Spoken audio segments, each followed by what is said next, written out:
Are we all set, Hope? Yes, it looks like it is set up. Okay.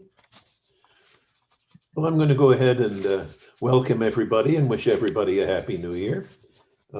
We have several guests with us tonight. In particular, we have, I see Phil Lansing has dropped in.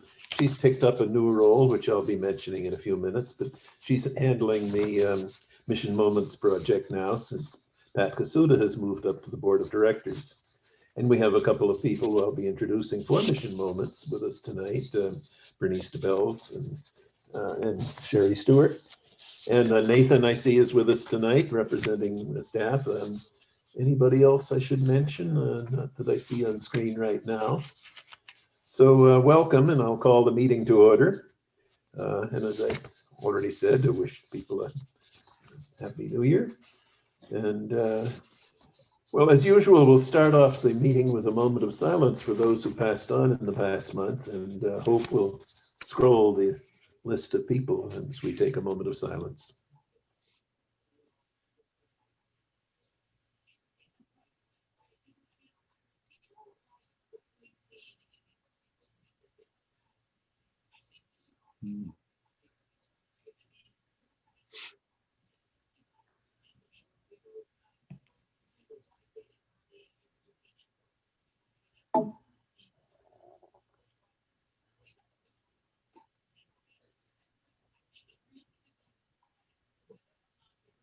Well, thank you all, and let's see, our next order of business is approval of the minutes from last week. And those of you who are concerned should have received, or from last month, I should say, those of you who are concerned should have received a copy and had a chance to look at it. I'll open up any chance for any corrections or changes. And if you have some, wave your hand. And, if not, I'm going to assume everybody agrees with the minutes as they've been submitted, and I will declare the minutes as approved, hearing no objections. Our next item of business is to review the Mission Moments for this month. And here's where we have some special guests with us. I mentioned Will already, and I also mentioned that with us tonight is Bernice DeBells. Wave hello, Bernice. You see you're on camera. Good. That's, and I'll mention a little more about her. Sherry Stewart is the other one. Wave hello, Sherry. Very good. And now I'll read the notes that go with them. We love to honor people who've contributed to our community and to our Erickson way of life. And so I'll start out. Bernice DeBells was nominated by Vicki Barr, a former Mission Moment honoree herself. She recognizes Bernice DeBells for her Christian values and demonstration of living the Erickson way. Vicki writes, Bernice helped me to be grateful for each day as I struggled with isolation and pain. She's a friend to everyone, and her kindness is found in all her activities. She was present, thoughtful, helpful, and generous with her time and talents. She did everything: shopping, cleaning my refrigerator, watering plants, collecting and redirecting mail, washing my clothes, sending me notes of support, and was a good listener during my 3-month stay at Dorsey. I can't thank her enough for all her caring efforts. So we thank you too, Bernice. Thanks for all you've done. And yes. And secondly, we mentioned several residents actually recognize Sherry Stewart for her positive contribution to the well-being of the Charlestown community. We could say a lot about Sherry, but many in the Zoom line dancing sessions were having difficulty with the various dances. As soon as Charlestown opened the Cross Creek Craft Room, Sherry reserved space on Tuesday mornings so the group could again dance. She made sure all the proper COVID-19 guidelines were followed and acted as the instructor, refreshing everyone's memory as to how the dances were done. New residents saw the group practicing and asked to join. Soon the group grew too large for COVID guidelines, so Sherry reserved the room on Wednesday morning. Since the Zoom session dances were more complicated, she reserved the room for Saturday afternoon to allow Saturday line dance coach sessions to resume as before COVID restrictions. Sherry's actions support the Erickson way by showing caring, friendliness, and enthusiasm. So thank you, Sherry. This is one of many things we could have singled out that Sherry's done for the community through the years. The thing I want to say to all of you, and I tell this to them every day, I have just as much fun as they do. It is not fun dancing by yourself in your own apartment. So it's a lot of fun. So thank you all. Thank you again. And going forward, if you have contributions for Mission Moments, I already mentioned that Phil Lansing is the new chair of the Mission Moments group and is taking over for Pat Kasuda. So Phil, why don't you wave hello too, so everybody can see you. Good. And thanks for picking up the job. You'll do a marvelous job with it. Well, that concludes the Mission Moments part of the program. And now it's time for the officers' reports. And I'll lead off with my report and comments. I've already said this a couple of times, but I want to take this opportunity to wish everyone a happy new year. And thank you all for the progress we've made through some difficult times in the past year. We've had to reinvent ourselves and our ways of working as the Residents Council. It has required creativity and hard work by council members, resident committee members, and our very supportive Charlestown staff. We've had to learn to work face-to-face and computer screened by Zoom instead of in person. This is a real challenge for those who do not have a good Wi-Fi connection or good computer equipment or established computer skills or do not have the comfort learning the new skills. And unfortunately, because of these limitations that we've had to work with, it has limited some people from contributing who would otherwise have been very willing to pitch in and join our support for the community. I do particularly want to thank everyone who was willing to give it a try, even if the technical problems proved to be insurmountable. We lost a few good people because of that. And we have had some turnover in the council this year, some for health reasons, and some for technical difficulty in working by Zoom and email. We currently do have a vacancy to fill on the council. Call it an opportunity for someone to step up and get involved now. I'd love to hear from anyone who would like to join the council now, perhaps someone who is already active in our committees. Any person who fills the vacancy now will be eligible to run for election this summer. It'll make the nominating committee's job a little easier if somebody stepped forward now. We'll hear more about that before we're through today. And you'll be hearing a lot more in a few minutes about the summer elections from Pat Payne, who's chairing our nominating and elections committee this year. It's just getting started, looking for candidates to run for election to the council this summer to replace those whose terms will expire this summer. And so I thank you for stepping up and taking the role, Pat. I'll throw out another comment you're probably going to hear a couple of times. As of yesterday, I heard you only had 400 replies of the people who are signing up to get vaccination shots. And we want people to get their replies in and get their names on the list. I'm sure you'll hear more about this before we're through, right, Nathan? Yeah. So I won't say more, but you'll hear more as we go along. Well, that wraps up my remarks for this session. So let me turn it over to our Vice President, Pat Rudolph, who I believe has a few comments for us today. Pat? Well, for a change, Walt, I actually do have a comment. I wanted to encourage people to participate in the various committee meetings. You're all going to hear reports from all the committee chairs. And so you know some of the things these committees do. Although many of them did not meet in December, they will be meeting in January. And because we're meeting via Zoom, some people have not been able to get in.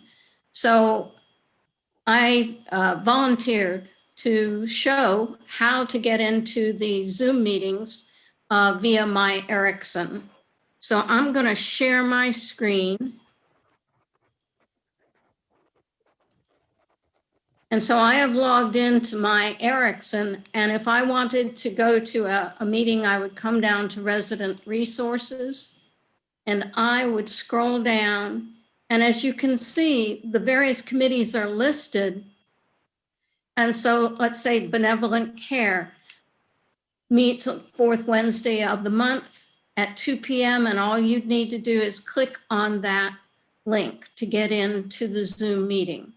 If you don't have a computer, you could call in, and according to this Sunburst, this passcode, meeting ID and passcode, will be listed on the bulletin boards. So if you want to get in, you don't have a computer, you can still come in via audio, with your telephone. And so that information is available on your bulletin board. And I'm going to stop sharing. So I really encourage people to do this because it's a way to get involved, to contribute, and to stay connected. Thank you.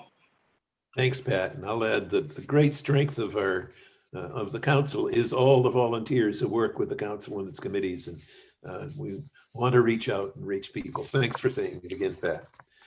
Next on the list is Hope Tillman, who I believe has a few remarks as our council secretary role. Today is a very short report. The council approved a contribution to the Benevolent Care Fund as an honorarium in memory of John Kasuda. Thank you. And our treasurer has a few remarks. Ron Diabro, what have you got to say? Thank you, Walt. Well, the council's account balance at the end of November was $5,480.50. In December, the council received $137 in resident association dues and a PNC Bank fee refund of $56.50. There were no expenditures in the month of December. Thus, the council's account balance at the end of December was $5,674. Thank you. Thank you. I'll mention that the accounts are being audited at the moment and you don't have access to all your usual paperwork and so forth. So thanks for putting together a report for us without all your paperwork. Well, that wraps up the committees, unless Mimi wants to throw in something as assistant secretary and treasurer. And if not, we hadn't planned on that. We'll start off with our committee reports and we'll lead off with... Bob's got his hand up. Oh, I didn't catch that. Bob? I don't. Bob, you're muted. Bob needs to unmute. Yeah, Bob, can you hear us? You've got to unmute. There we go. Okay, I'm with you. Thank you. Ron, can you give me a sense of how many of our residents partook in the dues giving this year? What percentage of the residents contributed to dues? Well, as Walt says, the annual audit of the council accounts is going on right now. So I don't have the council treasurer book or anything else. But from memory, I would say there were participation from over 800 800 apartments, I should say. And the participation rate is somewhere around 70%. I can be more precise next time when I get the books back, but that's what I seem to recall. And I might say dues are still trickling in. I have about 6 checks to deposit that have come in within the last couple of weeks. This is the campaign in October, I believe, and dues are still trickling in. But that's a fabulous response. And thank you for the work you put into it. Well, now I guess we're ready to go on and start our committee reports, and we take them alphabetically. So we lead off with Benevolent Care Committee, headed by Jean Eichenlob. Although the committee didn't have the chance to meet in person, we did do a few Zoom calls where we discussed strategies for the rollout of the new Friends and Family campaign. One committee member had the idea to encourage families to donate to BCF in lieu of Christmas gifts this year. Philanthropy did promote that through 972, and a few families actually did it. Overall, the committee was not able to actively promote BCF in the usual ways by sitting at information tables outside dining rooms and participating in the sales expos, but we were able to serve in an advisory capacity during our monthly calls to discuss ways the philanthropy team had to pivot their strategies from an in-person to virtual events. I also continued to participate in foundation board meetings virtually via WebEx. Our next meeting will be on January 27th, 2021 at 2:00. Thank you, Jean. I know you've had a lot of challenges this year and a lot of ingenuity has gone into how to keep the fund going, and great work, I think. Well, the next committee is the Communications Committee, and I guess David Elder will be on the report this month. Hi. The communications report for today's meeting is during the third and fourth quarter of 2020, the Communications Committee was involved in several endeavors, including the move out process article by Charlie Eckenlab, a mask etiquette article by myself and Dick Krebs, 2021 Maryland General Assembly article by Patricia Payne, and searching CCICharlestown.org by Hope Tillman. Charlie Eckenlob keeps us up to date on evergreen topics. The website committee is constantly maintaining and improving CCICharlestown.org. Wi-Fi issues and handling of Erickson Living resident-facing databases are common agenda items at our meetings. Looking ahead to the first and second quarter of 2021, the Communications Committee will continue to work on the following initiatives. Wayne Smith's task force on Erickson Living resident-facing databases. Charlie Eckenlab will continue to keep us up to date on evergreen topics. Keeping the community in the know as the Wi-Fi improvements are brought online at Charlestown.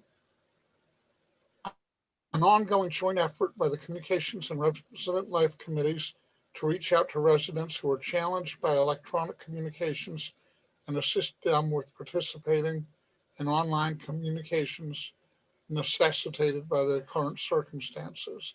And a new concern has just appeared, Walt mentioned it, due to the low number of responses to the COVID-19 vaccine form request, and input from communications is how we can facilitate improvements to this communications process.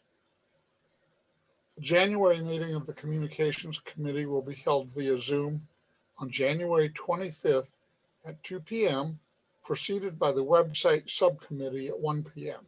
Thank you. Thank you, David. Next up is Anna Marie Cherokee with the Conservation Committee. And Anna Marie, you're muted. You need to unmute.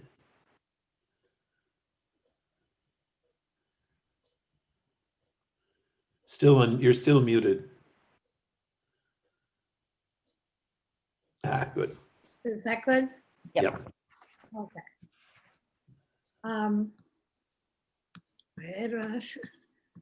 I thought I had this up, but I didn't. Okay, the Conservation Committee did not meet in December.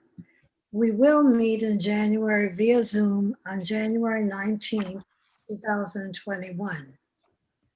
The mantra of conservation, folks, is recycle, conserve, reuse.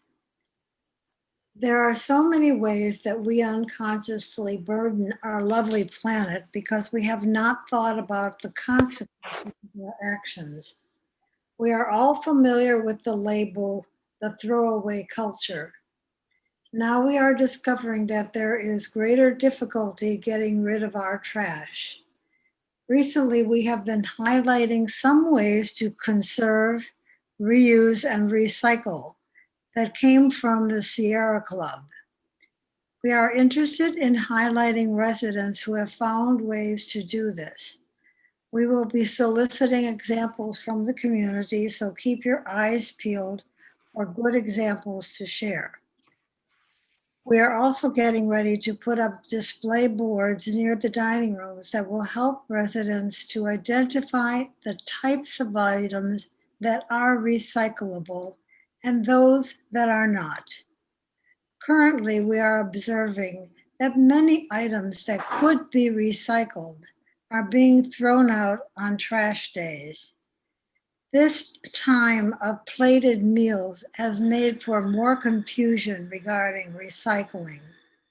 We are looking forward to being able to go back to indoor dining and thus having less trash to dispose of.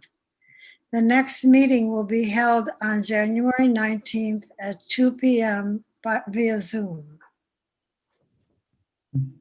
Thank you. Question, if I could. Sure. Yeah, I noticed that at least for us, we probably have 3 times the amount of recyclables as we do trash. But trash is picked up twice a week and recyclables only once a week. Are others having this problem? Anyway, I would just put it forward as something to consider is should it be the reverse?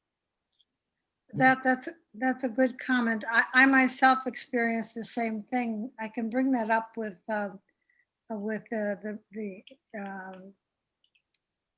Michelle Fenn. Yeah, I realized couldn't answer it, but it's a thought to see if that is a problem that's widespread. I would think that one of the problems that would be coming up with that is that the people don't want to have trash that would have an odor, and they don't want to have it in their apartments for a long time. So I haven't heard any complaints from those who pick up the recycling, so I think it's going. Okay. Thank you. Ask for extra can. What is it? Some of us have multiple recycle cans. You can get another one if you need one. Oh, yeah, we have 3. Okay. Well, I have 2. well, our next committee is a timely one to follow this talk of producing trash and recyclables. Because our dining committee is the source of a lot of this. So dining committee report coming up from Bob Caulfield. So yours, Bob, and you're muted. You need to unmute. I think I'm doing it this month. Well, You are. I'm sorry. all right, sure. Yeah, we are responsible for a lot of that recycling, probably 3/4 of it. The Dining Services Committee did not meet in December, but Bob and I did meet, have our monthly meeting with Ken Zahn on December 9th, which was shortly after the Thanksgiving holidays. So the report that we produced somewhat represents that period. Charlestown, like the surrounding area, is seeing an increase in COVID-19 infections. 75 staff are on quarantine. About 1/3 to 1/2 of those are from dining services. There is no news of any dining changes, but the state and county government could introduce new requirements at any time. Charlestown may make changes if the number of resident infections continues to increase. With worsening news on COVID-19, carryout orders have increased and sit-in dining has decreased. The big exception to this was Thanksgiving Day, when they experienced a 97% increase over last year. I guess because everybody stayed home. The temporary closing of the Atrium restaurant has been effective in helping to maintain staffing levels at the remaining locations. Resident volunteers have been great help in taking the phone orders. The residents we spoke with all enjoyed the experience. They liked being helpful and talking with fellow residents. They felt like part of the operation rather than just customers. One big benefit is that they understood why the phone lines are frequently busy. It's because people are on the phone. Usually there are 2 extensions, one manned by a staff member and one by a volunteer. We continue to receive complaints of residents not receiving the carry-out items they ordered. Ken suggests that everyone check their order before they leave the restaurant. By doing this, they are usually able to make corrections on the spot and become aware of the problem's frequency. Our next meeting will be on January 18th at 2 o'clock, and that will be you'll be able to attend either by Zoom or in person. Yeah, thank you, Ron. I was going to mention that myself, if you hadn't. We ran a test today of a hybrid meeting where a few people can gather, observing distances and room limits in one spot, and others check in by Zoom, and you can see them all on the big screen in a classroom. We've worked out that this can be done.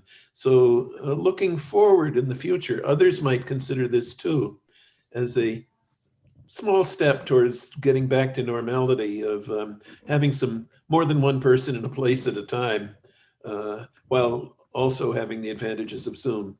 Or somebody who has a very poor Wi-Fi connection may be able to participate this way by coming into the classroom. It does open a few more possibilities for us. And thank you for suggesting that. Well, our next committee is Finance with Gordon Boucher. Gordon, it's yours.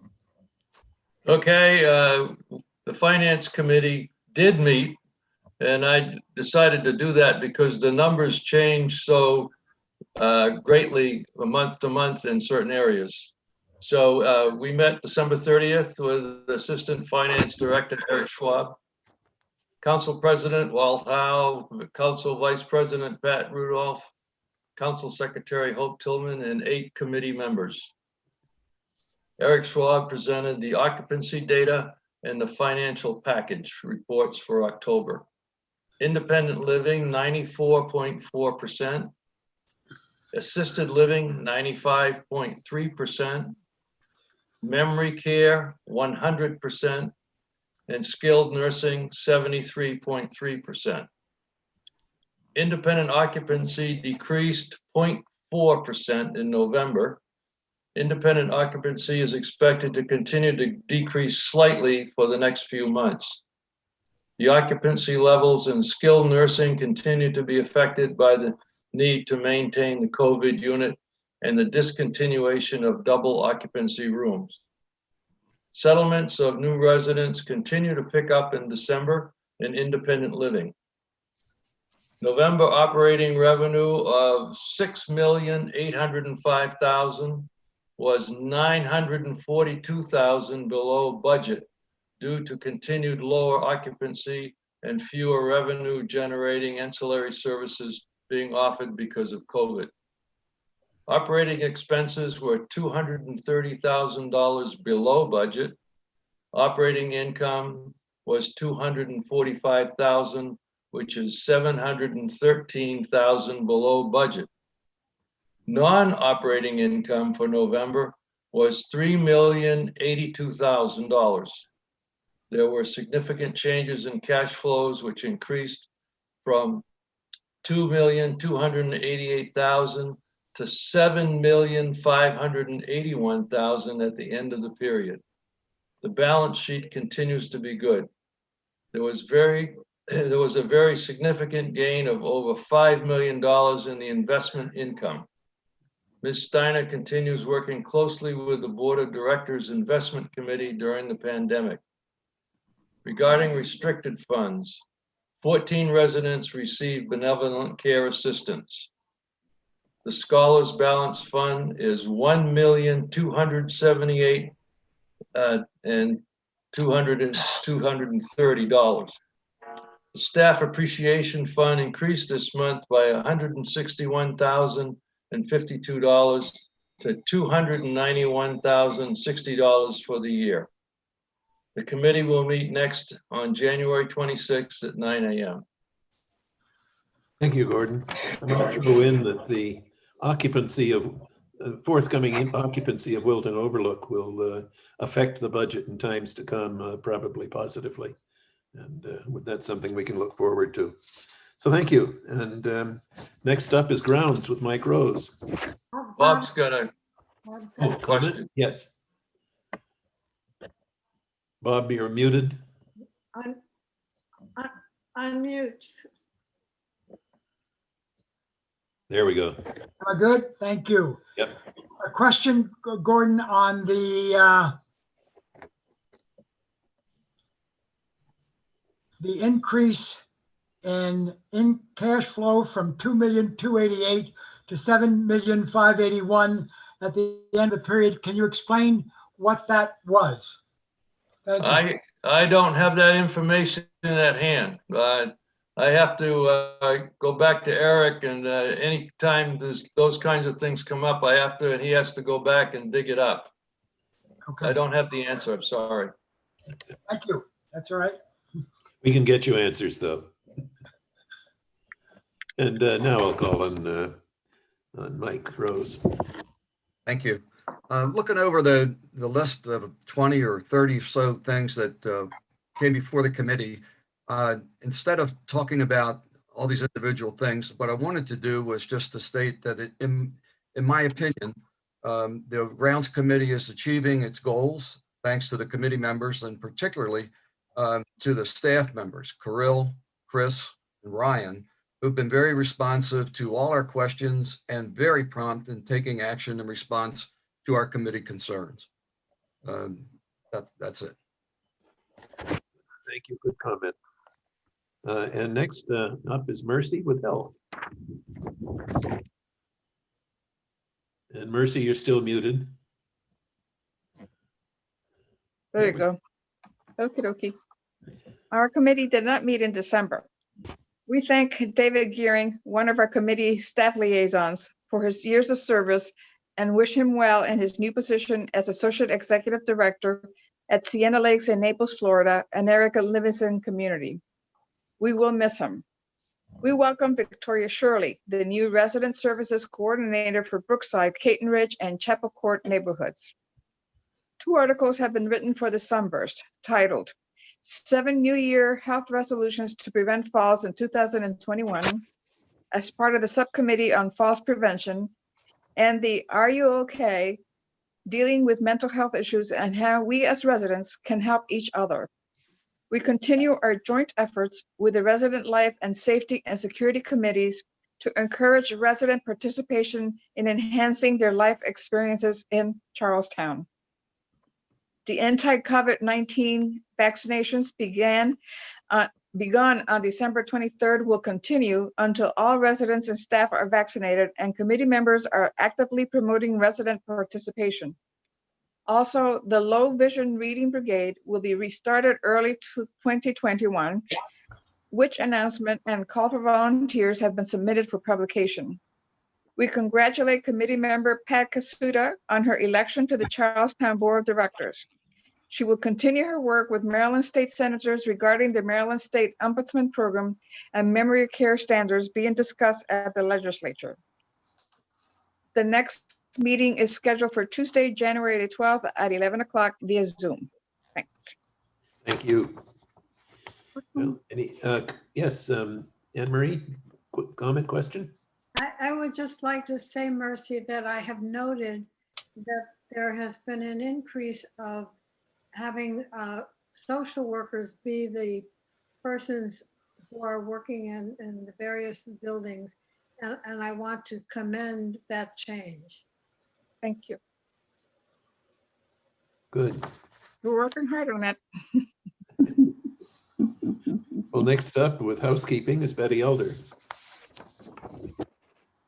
Hello and Happy New Year to everybody. The Housekeeping Committee has been attempting to make their inspections in the independent living communities of Charlestown since September 2020. All of the meetings have been held via Zoom. Ms. Michelle Fenn, Housekeeping Manager for CCI, reiterated that items dealing with cleaning and resupply of the common areas were part of the housekeeping department, while items dealing with repairs, painting, or installations are part of the maintenance department. Due to the COVID-19 virus, Ms. Fenn reminded us to avoid large groups. Mr. Apostolov reminded folks that the emphasis is still on disinfecting of the high touch points. Any resident should report emergency cleaning, and the best method to do this is by the My Erickson portal using CCI work orders at erickson.com. It is hoped that the committee will continue to be able to continue its inspections in the future, realizing that the ability for the inspections is based upon being safely able to roam around the community. In addition, the cleaning of the common areas is hinged upon the ability of the housekeeping staff to do their regular jobs, not just sanitizing. Most of the items reported by the housekeeping committee members appear to be maintenance-related items, and the housekeeping chairperson is working closely with the maintenance and engineering committee chairperson. Housekeeping committee hopes to meet in person at some point in the near future. Members of the housekeeping committee have been asked to share something about themselves for the February Sunburst article. Ms. Fenn shared the names and location of the housekeeping utility workers building staff. Our next meeting is on Friday, January 15th, 2021 at 2 p.m. via Zoom. Thank you. Thank you, Betty. Next up, for the first of two reports from Pat Payne, we'll hear from the Legislative and Political Committee. Good evening, everybody. The committee held a special monthly meeting on December the 10th at 7 p.m., which was on Zoom with a YouTube live streaming so that residents could participate in observing the meeting. We had the District 12 legislative representative to the Maryland General Assembly at the meeting, and that included Senator Clarence Lamb and delegates Eric Ebersole, Jessica Feldmark, and Terry Hill. The delegation highlighted what they think are the key issues that'll be the focus of the upcoming session, and those include delays in the distribution of unemployment benefits that have happened over the last year. The second is overriding the governor's veto of the blueprint for education. The third, bills related to COVID and the COVID response. The fourth is law enforcement and police reform. And the fifth key issue will be budget challenges due to revenue declines. And Delegate Eric Ebersole pointed out that 700 bills have already been pre-filed for the session, which begins January the 13th. And I took a peek at the pre-filed bills online, and there are actually 781 pre-filed at this point. And they include legislation on the Maryland Environmental Service, reforming that, bills related to vote by mail and election law, a bill repealing the state song. I'm sure that'll make you all very sad. Legislation related to evictions, and one very interesting one, civil immunity for COVID response. So those are some of the key pieces of legislation that are already being pre-filed. We asked about what is the best way to reach legislators in light of the very restrictive access to them during the session. There will be no journalists or advocates allowed at the State House or at the hearings of any of the bills. They recommended the tried and true method of phone and email even better than texting. They pointed out there'll be fewer co-sponsors on bills because physically passing bills around for sponsorship will not be permitted this year. And in answer to a question, Senator Lamb noted that redistricting will not come up until the 2022 General Assembly session due to delays in the receipt of census data. So the next meeting of the Legislative Political Committee will be on January the 13th at 10 a.m. And we'll be digging into all that legislation that's now before the General Assembly. That's my report. Thank you, Pat. You did some marvelous work with that interview with the legislative representatives. We have a very impressive delegation, let me tell you. They're very sharp. Yeah. Next up, we have maintenance and engineering with Jackie Graham. And, Jackie, it's yours for the moment. Due to campus lockdowns and staffing issues, Many of projects have been postponed or rescheduled. Many issues are scheduled for repricing and prioritizing. These are management decisions. Meanwhile, Kevin Crawford and Chris Caldwell have been wonderful at handling many of the daily issues. These items are tentatively scheduled for this year. The air conditioning in Maple Terrace, Brookside renovations, pond issues, roof replacement of various buildings and bridges, painting and aesthetic issues throughout our campus. Looking forward to an update at our next committee meeting. Our next Zoom meeting will be held on January 26th, Tuesday, January 26th at 2 p.m. Thank you, Jackie. Thank you. And next up is Resident Life with Ron Fair, who's taken on some interesting challenges. Ron, it's yours. Okay, thank you. Can you hear me? Yes. Yes. Okay. The Resident Life Committee did not meet in December, but members of the Communications Committee, Resident Life Committee, and council officers did hold a joint meeting to discuss the topic of computer illiteracy and its impact on residents and how we can help. One item regarding telephone use led to an article in the Sunburst in the January edition, and it was aimed at encouraging more residents to hopefully participate in committee council meetings by telephone. Although it might be helpful, the article in the January Sunburst is not expected to initiate a sea change among the targeted residents. We think that more needs to be done to help with the issue of communication in general, and that will help with isolation also. So we began to form a task force called a Digital Equity Task Force, and to address this issue and to help residents find ways to communicate during the COVID-19 pandemic, while we still continue to increase the use of Zoom meetings and other virtual formats. So we're hoping to find other ways to communicate. Our next meeting will be Wednesday, January 20th at 2 p.m. Thank you, Ron. We'll be hearing a lot more in the future about the things you're working on. Next up, if nobody has any comments or questions, Safety and Security with Ed Wallace. Ed, it's yours. And you're muted at the moment, Ed.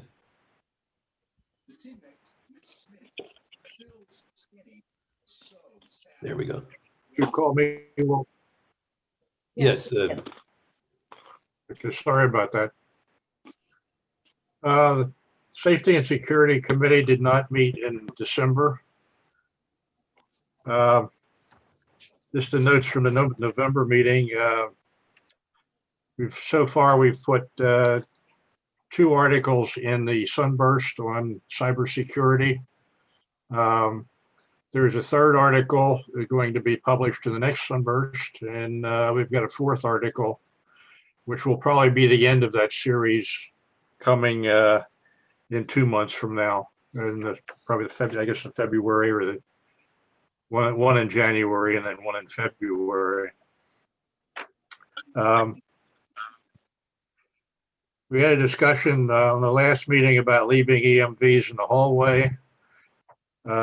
Discussed it per the resident handbook. That's not supposed to be done, and suggested people call anybody that sees an EMV stored in the hallway to call security and not try to handle it themselves. Let's see. I think we probably already talked and Mercy already discussed. We have a subcommittee on fall prevention between my committee and hers on fall prevention, and that's I'll leave that go till the next time. What we've done so far. Let's see, what am I trying to do? What next do? I think that's pretty much it. The next meeting of the Safety and Security Committee will be held on Tuesday, December the 8th at 1 p.m. via Zoom. It won't be December 8th. I Off a think month. it's January 12th. Excuse me, January. Good. January the 12th. Sorry about that. I'm looking at the wrong one. January the 12th at 1 p.m. on Zoom. Yeah. Thank you, Ed. And your articles are timely, and I get scary mail all the time, and I know what to do with them, but not everybody does. And so it's doing a service. And now it's time to call Pat Payne back for her second report, because she's heading up the new Nominating Elections Committee, which is just getting started. Yes. As you all know, it's the task of the nominating committee to prepare the list of names of nominees to the Residents Council for 2021 and to actually prepare for the election of candidates to serve on the council. And I want to just point out to you the ceremonial handing of the book has been accomplished from the former chair. This is the book.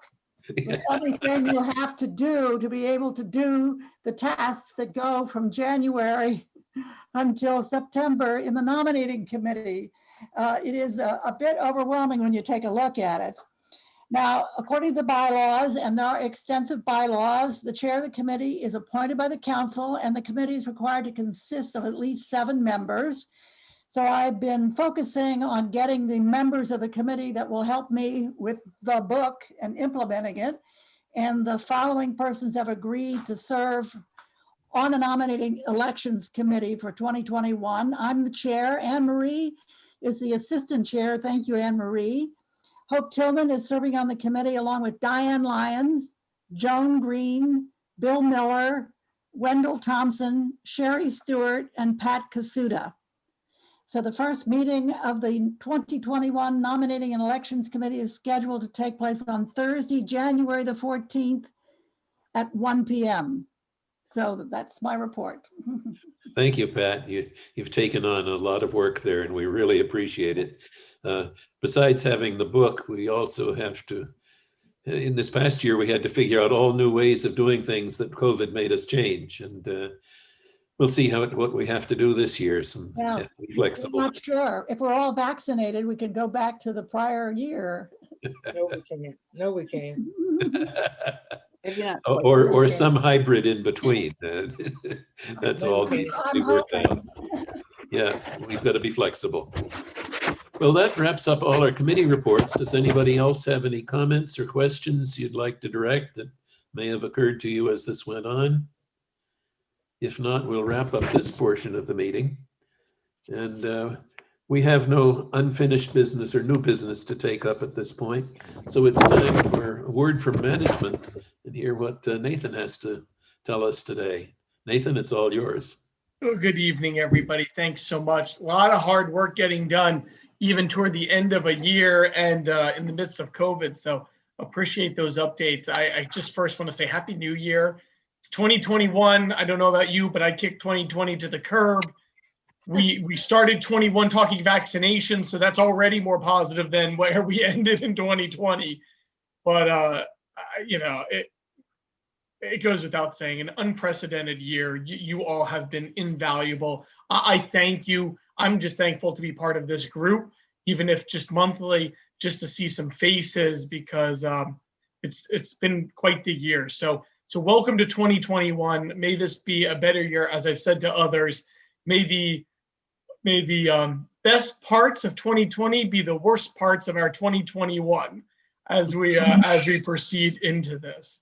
So I'll give you a couple quick updates. There's a lot happening, but I know we're also keeping you well informed twice a week on the admin update. So I don't want to be too redundant, but I've served as your COVID incident commander for now 10 months. I shall continue to do so. Like we saw on Thanksgiving, I'm just bracing for what's somewhat to come in the coming few weeks post-Christmas. I hope many folks heeded the warnings that we learned from Thanksgiving it seemed a lot quieter. I was there on Christmas Day.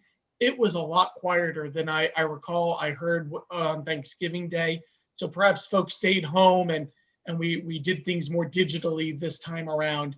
But we're just kind of waiting to hear. I would encourage all of you and all of your friends and neighbors, if you're hanging out with anybody, socially distanced, of course, feel free to ask them what they do over the holidays.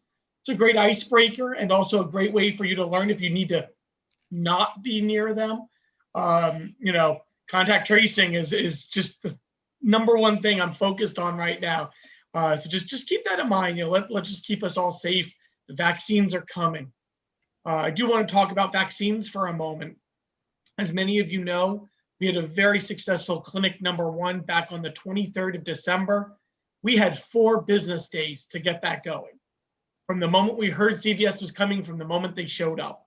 And just kudos to our team, kudos to our residents in skilled nursing and continuing care, and kudos to their POAs and loved ones for getting all the paperwork going. It was a lot, and we were able to accomplish it with grace, and we were able to get a good amount of folks through.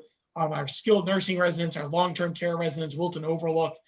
So now with clinic #2 coming up on the 13th, our goal is to finish anybody who got missed on the first round because they weren't interested or they passed on it. We want to get them into this round. We're working with our partners to see if we can get assisted living into that. We have not been given the green light from CVS yet, but if we can, we will do that.